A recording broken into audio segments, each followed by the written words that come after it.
What's going on, folks? This is Lou with the infamous pressure washing. So, we're leaving right now, me and Maul, from this beast over here. Yo, so, hit the house with, okay, look, downstreaming don't work all the time, man. We've already found an alternate method, but I'm saying, I'm about to say down with downstreaming. The brick on this house is pretty bad, and screw it up some.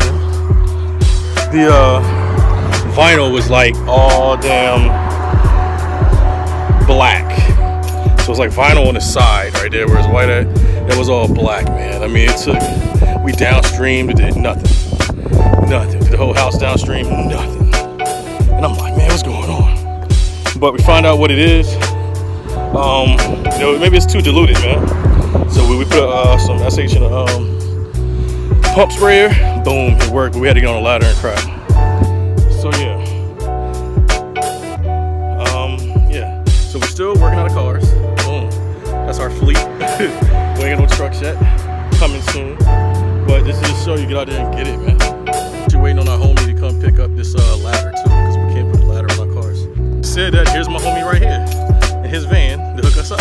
And at the same time, let me show y'all what we're working with. We're working with some regular pressure washers. We have two. Yo, man, fuck those guys talking about a $99 guy. We're not a $99 guy for one. I ain't gonna play myself like that. But I will spend minimum to make more. Meaning, we didn't spend a lot of money on our equipment at all. Together. At all. And we're out here making a couple $100 each house. No $99. As it shows you, and proves the show, you can do this shit regardless. This one was harder because, yeah, it was a hard joint. We had to, because it's the second day actually. It was hard. Shout out to the homie TR for coming. This is my ladder dude. He hooks me up. And that's pretty much it. We're about to get up out of here. We've been doing a whole bunch of cribs. Huh? Oh, he love this joint, man. Love it.